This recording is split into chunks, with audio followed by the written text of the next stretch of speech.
नमस्कार, मैं हूं चंद्रभान सिंह भदौरिया और आप देख रहे हैं मेरा चैनल सीबी लाइव।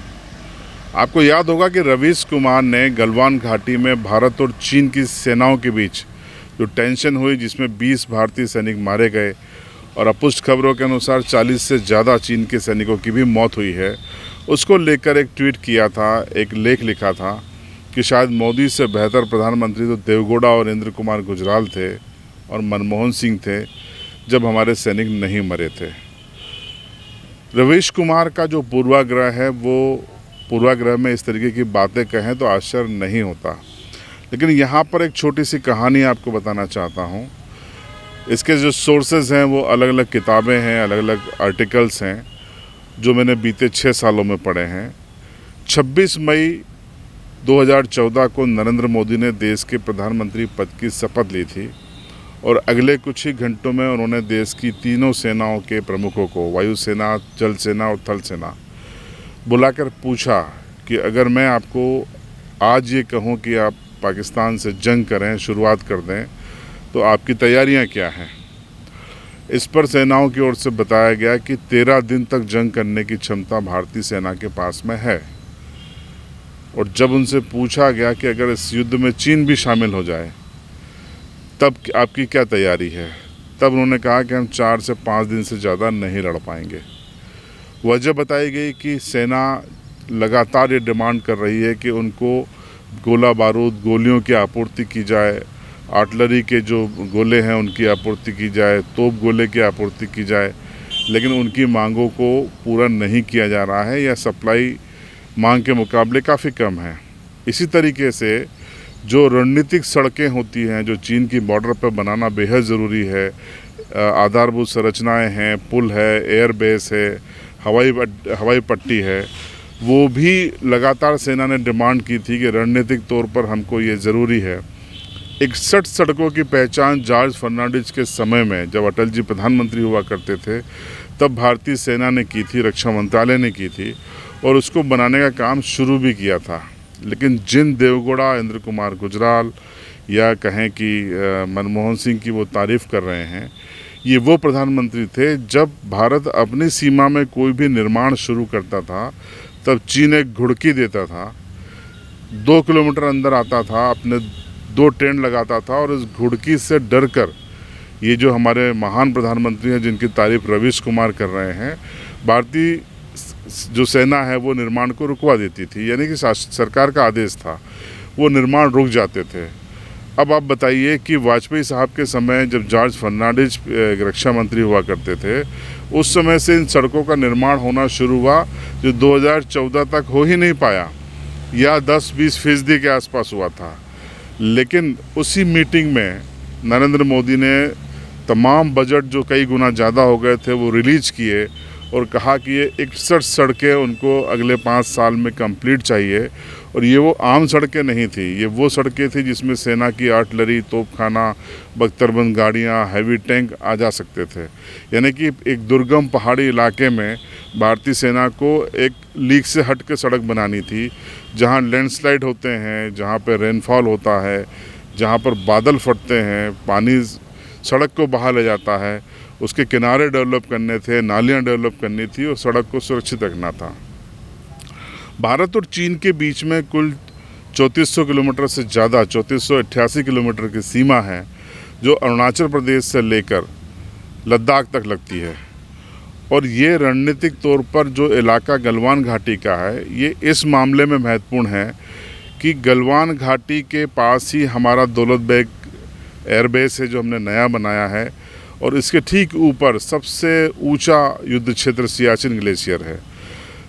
और इसकी रणनीतिक आप ये देखिए कि सियाचिन ग्लेशियर और दौलत बेग एयरबेस के पास से ही POK जो पाक अधिकृत कश्मीर है, वहाँ पर चाइना और पाकिस्तान का एक कॉरिडोर गुजर रहा है, जो कि चीन की एक नापाक चाल है।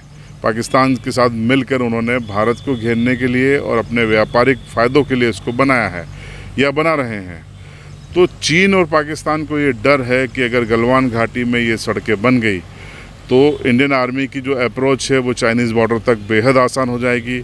इसके अलावा दौलत बेग एयरबेस से जो हमारी जो एयरलिफ्ट किया जाएगा, जो भी हैवी आर्टिलरी है, सामान है, टैंक हैं, वो भी आसानी तक पहुंच सकते हैं। और साथ में पीओके में जो उनकी सड़कें बनी हैं, वहाँ भारत जब चाहे जब सियाचिन में बैठे बैठे या अपने एयरबेस के ज़रिए उनको निशाना बना सकता है, उसकी आवाजाही को रोक सकता है। इसीलिए चीन परेशान है, इसीलिए चीन दुखी है। आज सवाल उठ रहे हैं कि 20 सैनिक शहीद हुए हैं हमारे देश के, मोदी क्या कर रहे हैं। लेकिन ये लोगों को पता होना चाहिए कि चीन इतना पहली बार बौखलाया क्यों है। मैं कहूँगा कि ये 56 इंच के सीने का कमाल था कि चीन बौखला गया और इस तरीके की हरकत की है। और इसमें हमको ये नहीं भूलना चाहिए कि खुद अमेरिकी एजेंसी ने कहा है, खुफिया प्रमुख ने, कि 35 से ज़्यादा चीनी सैनिक इस झड़प में मारे गए हैं। पीएम ने भी खुलकर कहा है कि वो हमारे जो शहीद हुए हैं वो मारते मारते शहीद हुए हैं। आसानी से चीन हमारे सैनिकों की जान नहीं ले पाया। दुखद है पूरा घटनाक्रम, लेकिन काउंटर किया है भारतीय सेना ने। चीन के क्या हालात हैं आप देख रहे हैं। चीन इसमें बैकफुट पर दिख रहा है, हालांकि वो चालबाज है। बैकफुट पर जाना उसकी एक रणनीति भी हो सकती है, लेकिन दुनिया के सामने, भारत के सामने फ़िलहाल चीन बैकफुट पर है। चीन की जो तमाम समाचार एजेंसियां हैं जो कि सरकार के द्वारा नियंत्रित हैं, वो सीमा पर शांति की बात कर रही हैं। भारत में 3 तरह की बातचीत हो रही है। एक डीजीएमओ लेवल की बातचीत हो रही है, डायरेक्टर जनरल मिलिट्री ऑपरेशन बातचीत कर रहे हैं। दूसरी कूटनीतिक स्तर पर भी बातचीत हो रही है। और तीसरी बातचीत शुरू नहीं हुई है, यूएनओ की ओर से बयान आ रहे हैं शांति रखने के। चूँकि दोनों देशों का मसला है, इसलिए शायद यूएनओ या किसी दूसरे देश की ज़रूरत नहीं पड़ेगी। चीन भारत से युद्ध अगर करता है या भारत को मजबूर करता है तो हम कितने तैयार हैं। जैसा कि मैंने बताया कि जब मोदी ने पूछा था कि क्या तैयारियां हैं, तो सेना ने बता दिया कि 13 दिन और 8 दिन से ज़्यादा वो नहीं लड़ सकते। तब से ही मोदी ने भारत का रक्षा बजट बढ़ाया है। दुनिया की तमाम एजेंसियां जो रक्षा खरीदी पर निगाह रखती हैं, उनका कहना है कि बीते 6 सालों में भारत का रक्षा बजट काफ़ी बड़ा है। यानी कि मोदी के समय में रक्षा बजट बढ़ा है। डीआरडीओ में आपने देखा होगा, मोदी अक्सर जाते हैं और भारत की जो रक्षा तैयारियां हैं वो डीआरडीओ के जरिए हो रही हैं। मेक इन इंडिया मिशन को भी इस रक्षा क्षेत्र में शामिल कर लिया गया है। राफेल खरीदे गए हैं भारत की ओर से। S-400 जो एंटी मिसाइल सिस्टम है वो हमने चीन से लिया है। हमने इजराइल से काफ़ी इक्विपमेंट खरीदे हैं। तमाम चीज़ें सरकार की जो तैयारियां हैं मोदी सरकार की, वो ठीक उसी दिशा में है। लेकिन सवाल यहाँ पे पूछना चाहता हूँ मैं पुरानी सरकारों से कि उन्होंने क्या किया है। जवाहरलाल नेहरू ने कई वर्ग मील का इलाका ये कहते हुए चीन को छोड़ दिया कि इन पहाड़ों में क्या रखा है। हिंदी चीनी भाई भाई का नारा लगाते हुए भारत की पीठ पे चीन ने छुरा घोंपा। वो नेहरू की कूटनीतिक विफलता थी, वो कांग्रेस सरकार की कूटनीतिक विफलता थी।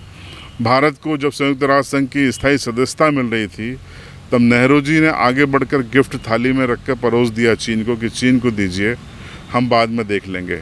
चीन आज हमारे संयुक्त राष्ट्र संघ की स्थायी सीट के लिए वॉक ओवर करता है, वीटो करता है, पाकिस्तान के आतंकियों को समर्थन करता है। चीन का अब एक मसला ये उठ रहा है कि क्या हम चीन से लड़ लेंगे। चीन को ये नहीं भूलना चाहिए कि भारत भी अब न्यूक्लियर वेपन्स वाला बड़ा हथियार है। हमारे पास हाइड्रोजन बम भी हैं, हमारे पास राफेल भी हैं। अगर वो हमारे शहरों को निशाना बनाएंगे तो हम भी वुहान, बीजिंग और शंघाई को निशाना बना सकते हैं। अगर वो हमारे हैवी स्ट्रक्चर को डैमेज करेंगे तो भारत भी वो ताकत रखता है। यानी 1962 का भारत नहीं है जब चीन AK-47 से या स्टेन गन से लड़ रहा था और हमारे सैनिक 303 से लड़ रहे थे। तो वो मुगालता चीन को दूर कर लेना चाहिए। और चीन इतना समझदार है, पाकिस्तान की तरह बेवकूफ़ नहीं है कि चीन ने कभी भी सिर्फ एक माहौल बनाया है लेकिन गोली नहीं चलाई। चीन को पता है कि इस बार काउंटर ज़बरदस्त होगा, 62 का इतिहास बदल जाएगा। और अंतर्राष्ट्रीय राजनीति की बात करें तो दुनिया के 90% देश भारत के साथ हैं। आपको ये भी बता दूं कि जिस तरीके से 22 देश हैं चीन की जो सीमा जिनसे सटी हुई है, उनमें रूस, उत्तर कोरिया और पाकिस्तान को छोड़कर 19 देशों के साथ चीन का सीमा विवाद है। तो जाहिर सी बात है कि चीन की जो प्रवृत्ति है और इन 19 देशों के साथ उसका जंग नहीं हुई है लंबे समय से, जबकि विवाद जारी है। चीन दरअसल विवाद खत्म करना ही नहीं चाहता। मोदी सरकार ने अपने गठन के बाद ही अजीत डोभाल को नेगोशिएटर बनाया था जो सीमा विवाद हल किया जा सके, लेकिन 6 साल बाद भी चीन उस बैठक के लिए राज़ी नहीं हुआ। इक्का दुक्का बैठकें हुई, लेकिन चीन बैठक करना ही नहीं चाहता। चीन भारत से मुनाफा कमाना चाहता है, लेकिन आंखें दिखाकर वो अब नहीं चलेगा। ये बदला हुआ भारत है और देश की जो लोगों का जनमानस है वो 62 और 90 के दशक का नहीं है, 21वीं सदी का है। और तीसरी सदी, तीसरा जो दशक है वो देश का शुरू हो चुका है, 2020 समाप्त होने को है। छोटा सा विश्लेषण करने की कोशिश की है, आपकी क्या राय है ज़रूर बताइएगा। लेकिन रवीश कुमार को यही जवाब है कि पूर्वाग्रह से बाहर निकलिए। जिस देश में रहते हैं, जिस देश का खाते हैं, कभी उसके लिए ईमानदारी से भी सोचिए।